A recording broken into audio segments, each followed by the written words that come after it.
સુરત નવી civil hospital કે જે સરકારી છે ત્યાં જ દીવા તળે અંધારું હોય તેવો ઘાટ સર્જાયો છે। સરકારની સૂચનાનું ઉલ્લંઘન કરાતું હોય તેમ નવી સિવિલ મેડિકલ કોલેજના ફાયર સાધનો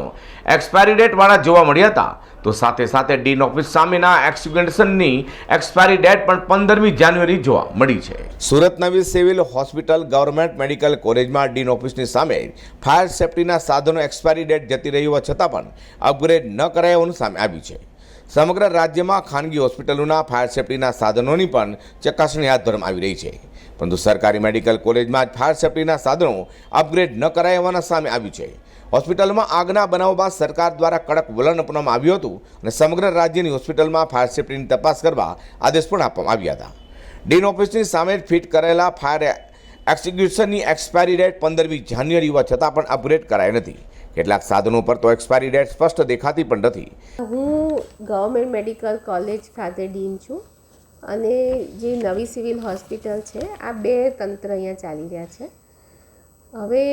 જો ફાયર સેફ્ટીની વાત કરીએ તો ચોક્કસ એ બહુ જ અગત્યની અને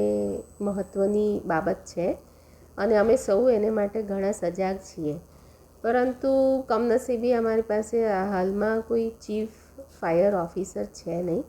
છતાં પણ અમારો સ્ટોર વિભાગ છે એ કામ કરતો હોય છે। હવેની જે ગાઈડલાઇન્સ છે એ મુજબ જો 90 મીટર કે એથી વિશેષ વધારે મોટા જો હોય 90 મીટર ને 9 મીટર આઈ થિંક, એટલે 3 માળથી વધારે જો મોટા બિલ્ડિંગ્સ જો હોય તો એ લોકોને એ માટે તો ફાયર એનઓસીની ગાઈડલાઇન આખી અલગ છે। એટલે કે આપણે જે કોઈ પણ બિલ્ડિંગો બની રહ્યા છે, આ નવી મેડિકલ કોલેજ બની, stem cell hospital, kidney hospital, અમારું સેન્ટ્રલ લાઇબ્રેરીનું બિલ્ડિંગ જે છે તે બન્યું છે અને 2 મોટી પીજીની હોસ્ટેલો બની છે। આ બધામાં તો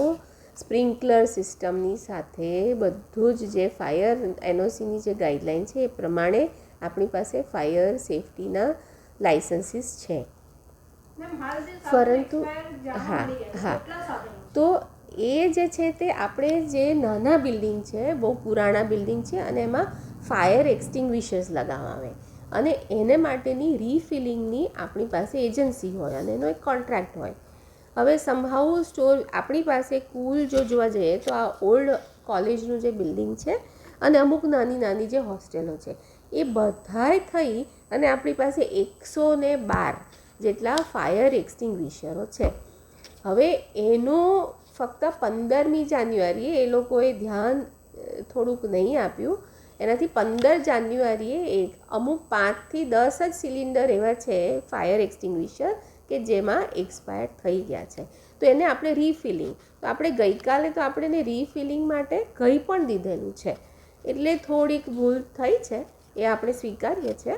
પરંતુ એ જે આખા 112 જે છે એમાંથી 5 કે 10 જે છે આપણે હજુ બી ચેક કરાવીએ છીએ કે કેટલા, તો એ જે થોડા જે આપણે રીફિલ કરવાના અત્યારે એક્સપાયર થઈ ગયા છે તે આપણે કરાવી લઈશું। આ બાબતે મેડિકલ કોલેજના ડીન ડોક્ટર ઋતંભરા મહેતાએ જણાવ્યું હતું કે વખતો વખત સાધનો અપગ્રેડ કરાય છે, તમામ સાધનો અપગ્રેડેડ છે, માત્ર 5 થી 7 એક્સિક્યુટર એવા કે જે તેમની એક્સપાયરી ડેટ જતી રહી છે, એક જ 2 દિવસમાં અપગ્રેડ કરી દેવામાં આવશે તેવું તેમ જણાવ્યું હતું। અઝર કુરશી સાથે હર્ષદ સેટા।